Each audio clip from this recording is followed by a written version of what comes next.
Assalamualaikum warahmatullahi wabarakatuh. Izin memperkenalkan diri, nama saya Agung Jata Saputra. Di sini saya akan menjelaskan proses pengolahan data menggunakan JSP. Di sini sudah terlihat data-data yang akan kita proses menggunakan JSP. Sebelum data ini masuk ke JSP, pastikan kalian merubah format datanya itu menjadi formatnya itu CSV ya teman-teman. Jika belum, kalian bisa ke file, lalu save as, lalu ganti formatnya menjadi CSV. Jika kalian menggunakan Windows, kalian bisa mengubah formatnya menjadi CSV, delimited. Jika kalian menggunakan MacBook, kalian bisa menggunakan CSV Macintosh. Karena saya menggunakan Windows, saya menggunakan CSV, delimited. Lalu save. Jika sudah, kalian masuk ke JSP. Di sini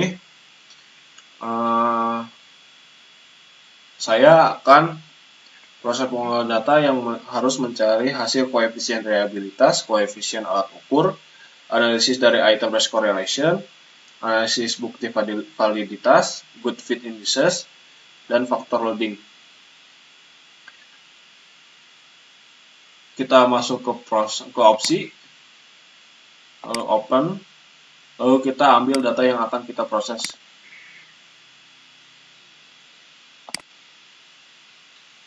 Di sini sudah terlihat ya format yang bisa digunakan, yaitu CSV.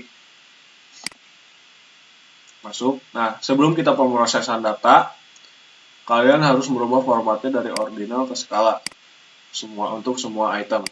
Dikarenakan di sini tidak ada untuk merubahnya semua secara otomatis, jadi kalian harus satu persatu merubah dari item per item.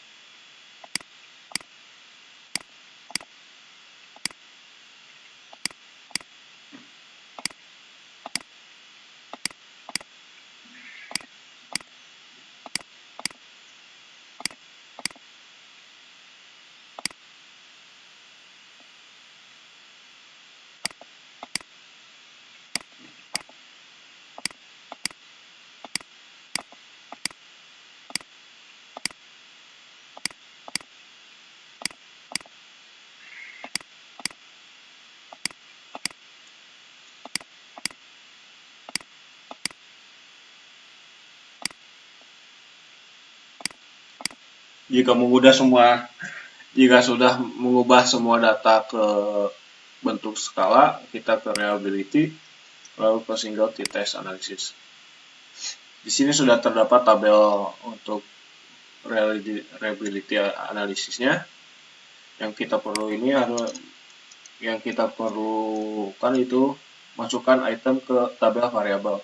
Semua item ya teman-teman.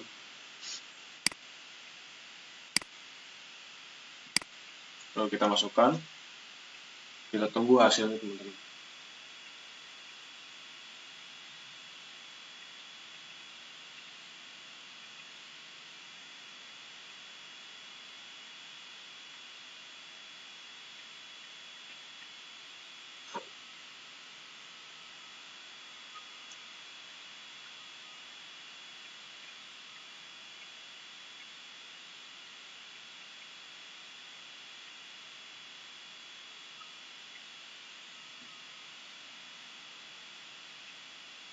Nah, sudah terlihat hasilnya. Tapi kita harus merubahnya dari McDonald's ke Cronbach. Dengan cara ke single test, lalu checklist Cronbach. Kita unchecklist yang McDonald's-nya. Di sini sudah terlihat poinnya 0,763. Kenapa kita merubahnya ke Cronbach? Karena data ini option menjawabnya itu lebih dari 2. Bisa disebut juga data ini adalah data polycotomous. Data polycotomous, kenapa disebut begitu? Karena tadi sudah dijelaskan ya, karena option menjawabnya itu ada yang menjawab lebih dari 2. Ada 1 sampai 5. Kita balik lagi. Di sini standar untuk reliability-nya itu adalah 0,7. Item atau data ukur yang dinyatakan reliability itu 0,7, bisa dinyatakan ini adalah tabelnya itu atau item-itemnya itu reliable. Akan tetapi jika kalian ingin memprediksikan apakah ada item-item yang bermasalah, kalian bisa ke Cronbach di individual item statistik, lalu kita ke item race correlation. Di sini kita baca bukan yang Cronbach-nya, tetapi item race correlation.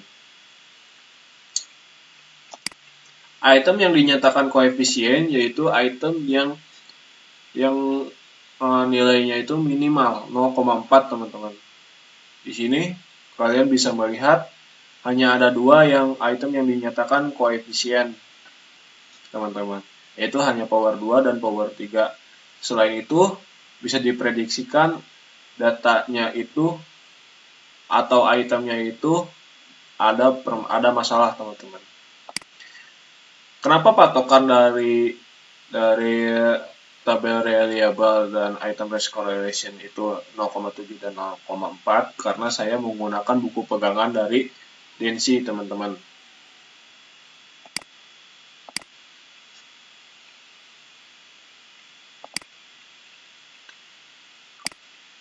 Jika kalian ingin menguji bukti validitas dari item-item tersebut, kalian bisa ke faktor, lalu ke confirmatory test, confirmatory factor analysis. Di sini karena ada tiga dimensi item, jadi kita membuat 3 faktor. Yang pertama adalah faktor achievement. Yang kedua adalah faktor untuk power. Yang ketiga adalah faktor untuk affiliation. Lalu kita masukkan item-itemnya.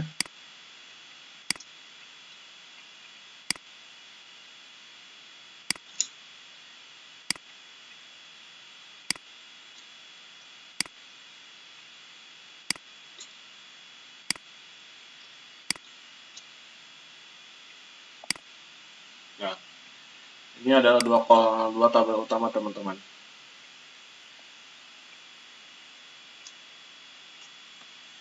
Item atau model yang dinyatakan fit adalah item yang lebih poinnya itu 0,5, teman-teman. Dikarenakan ini itemnya banyak, ini kurang dari 0,5.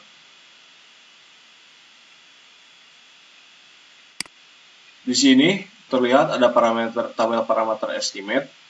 Akan tetapi jika kalian ingin memprediksi standar faktor dari parameter estimate ini, kalian bisa ke advance,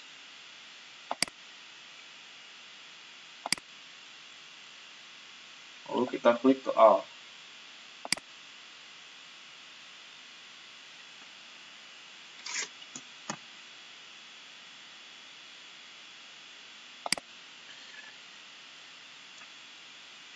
Nah, di sini udah terlihat standar estimate-nya itu.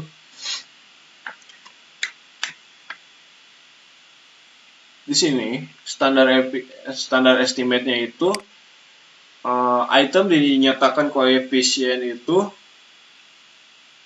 nilainya itu harus lebih dari 0,5, teman-teman. Jika kurang dari 0,5 berarti adanya item itu adanya masalah atau kita bisa buang, teman-teman.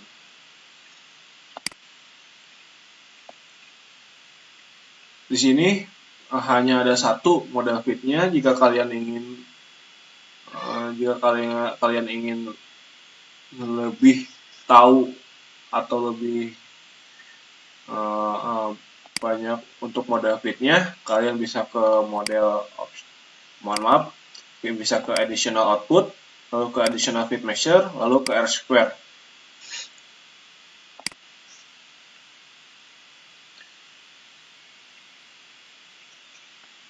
Nah, di sini sudah terlihat additional measure-nya dan tambahan tabel lainnya. Di sini yang kita baca itu adalah untuk chi-square, yaitu 0 harusnya itu 0,05. Jika kurang dari itu model dinyatakan tidak fit. Lalu jika kalian baca di additional fit measure-nya itu, kalian baca yang comparative fit index atau CFI. Nilainya yang dinyatakan fit itu adalah 0,95. Lalu untuk yang ini kita lewat. Lalu untuk tabel yang ini kalian baca yaitu Goodness of Fit Index. Ini juga sama teman-teman harus standarnya itu 0,95.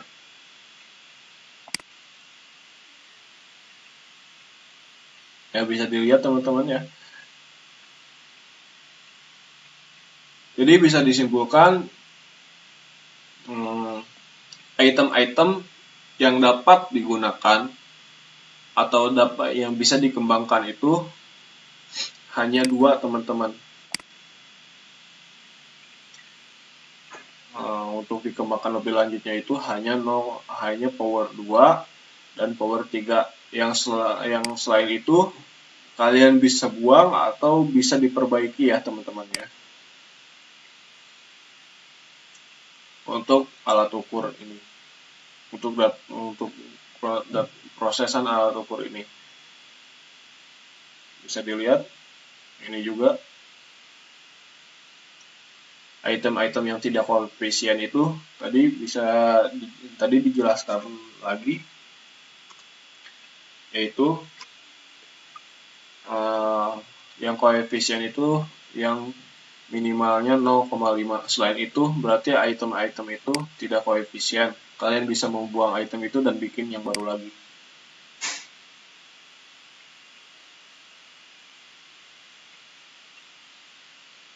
Mungkin segitu saja penyampaian dari saya. Terima kasih telah menonton. Assalamualaikum warahmatullahi wabarakatuh.